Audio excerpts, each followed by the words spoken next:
가스라이팅, 안개 속 감옥 탈출하기. 불이 좀 어두운가? 예, 방이 조금... 그럴 리 없지. 같은 밝기야. 당신이 예민해서 그래. 난 분명히 느꼈는데... 그런 적 없잖아. 요즘 당신 조금 이상해 보여. 내가? 그런가...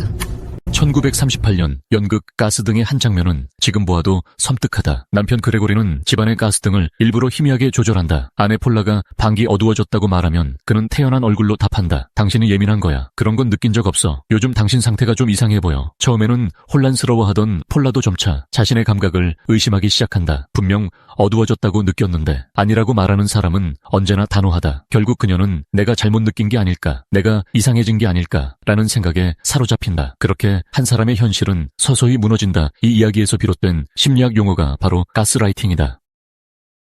혹시 누군가랑 대화하고 나서 머리가 막 하얘지고 내가 이상한가? 이런 생각만 맴돈 적 없으세요?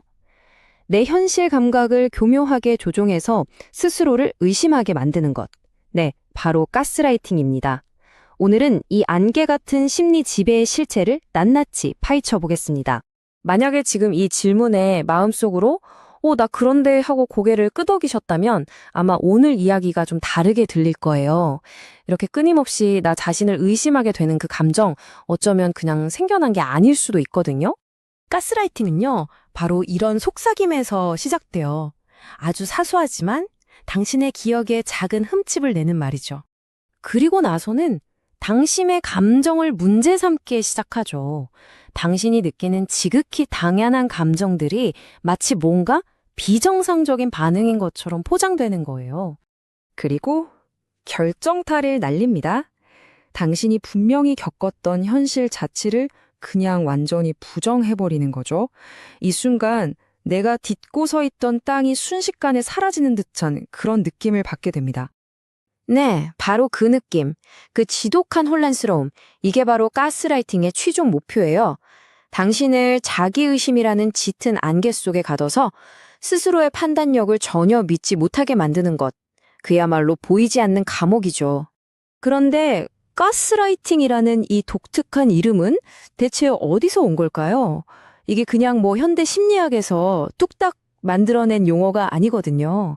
아주 소름 돋는 이야기에서 시작됐습니다. 한번 상상해 보세요. 남편이 매일 아주 조금씩 티 안 나게 집안의 가스등을 어둡게 만드는 거예요. 아내가 왠지 집이 좀 어두워진 것 같지 않아요? 라고 물을 때마다 남편은 아주 다정하게 웃으면서 말하죠. 여보, 당신이 너무 예민해서 그래.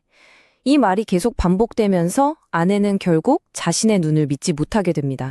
이 이야기가 바로 가스라이팅의 본질을 정말 정확하게 보여주는 거죠. 이건 그냥 단순한 거짓말이 아니에요.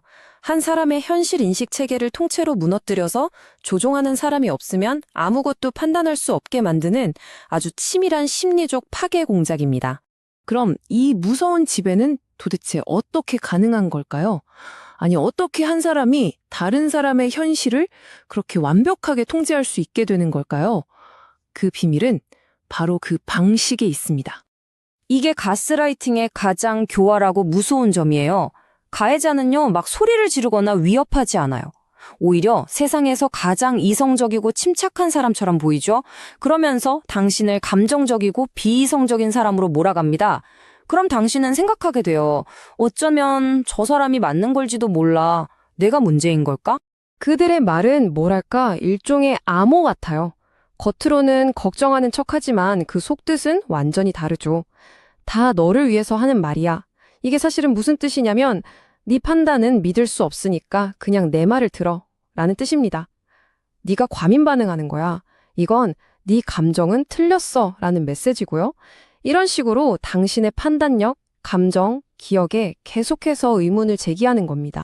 이건 한 번에 쾅 하고 터지는 게 아니라 아주 천천히 진행되는 침식 과정이랑 똑같아요. 처음엔 작은 의심의 씨앗을 탁 심고 그 다음은 현실 부정을 계속해서 반복하죠. 마치 물방울이 바위를 뚫는 것처럼 당신의 자신감에는 서서히 균열이 갑니다. 그리고 마침내 당신은 진짜 진실이 뭔지 알기 위해 그 사람에게 의존하게 되죠. 그렇게 덫에 걸리는 겁니다. 이건요, 정말 분명히 해야 하는데 그냥 단순한 말다툼이나 의견 충돌 이런 거랑은 차원이 달라요. 이건 한 사람의 존재 자체를 그냥 뿌리부터 흔들어버리는 공격입니다. 한번 생각해 보세요. 우리가 세상을 인식하는 방식, 보고, 듣고, 느끼는 이 모든 감각이 내가 지금 여기에 존재한다는 가장 기본적인 증거잖아요. 가스라이팅은 바로 그 존재의 증거를 향해서 그거 다 틀렸어 라고 계속해서 외치는 행위나 마찬가지예요. 이건 뭐 심리적인 철거 작업이나 다름없습니다. 그리고 그 케어에 남는 건 정말 끔찍하죠. 머릿속은 늘 안개가 낀 것처럼 혼란스럽고 다른 사람들한테 이걸 설명할 수가 없으니까 점점 고립되죠. 내 감정이 뭔지, 내 생각이 뭔지도 모르게 되고요.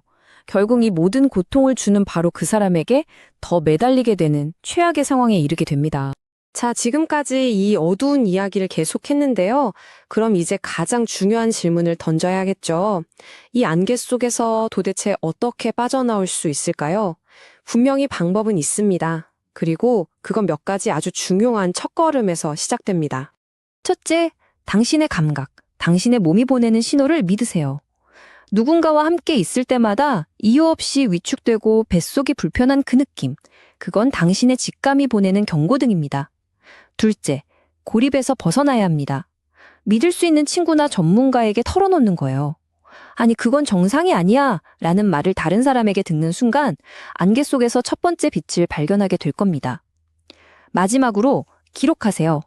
대화 내용, 날짜, 그때 느꼈던 감정을 적는 겁니다. 종이 위에 적힌 사실은 왜곡될 수 없어요. 이 기록이 바로 현실을 붙잡아주는 닻이 됩니다. 자, 이제 진짜 전환점이에요. 더 이상 그 사람한테 내가 맞다고 인정받기 위해 싸우는 게 아니라 나 자신의 현실을 되찾기 위해 싸우는 단계로 나아가는 거죠. 회복은요, 아주 단순하지만 어떻게 보면 혁명적인 생각에서 출발해요. 바로 내 경험에 대한 최종 권위자는 다른 누구도 아닌 오직 나 자신이라는 사실을 받아들이는 거예요. 내 현실에 대한 정의를 다른 사람에게 외주주는 것을 멈추는 순간 모든 것이 시작됩니다. 몇 가지 아주 기본적인 진실을 되찾아야 합니다. 첫째, 내 기억은 온전히 내 겁니다. 완벽하지 않을 순 있어도 그 누구도 내 기억을 마음대로 편집하거나 삭제할 권리는 없습니다. 둘째, 내 감정은 그 자체로 정당합니다. 누군가에게 허락받거나 설명할 필요가 없는 내게 일어나는 자연스러운 반응이에요. 감정은 죄가 아니라 신호입니다. 그리고 마지막으로 이게 가장 중요한 선언인데요. 내가 보고, 듣고, 느끼는 나의 현실은 결코 토론이나 협상의 대상이 될 수 없습니다. 그건 온전히 나만의 진실입니다. 그 옛날 연극 속 주인공은 가스등 불빛이 희미해지는 걸 보면서도 자기 눈을 의심해야만 했어요. 하지만 그 불빛은 진짜였잖아요. 여러분이 느끼는 그 빛이도 진짜입니다. 이제 남은 질문은 딱 하나예요.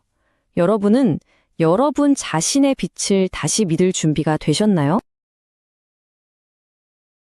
나의 기억은 혹시- 나의 것이다. 나의 감정은 설명이 없어도 정당하다. 나의 현실은 협상의 대상이 아니다. 가스등을 다시 밝히는 것은 결국 나 자신이다. 누군가가 내 감정을 재단하고 기억을 편집하며 현실을 축소하도록 허락하지 않는 것. 그것이 나를 지키는 가장 근본적인 행동이다.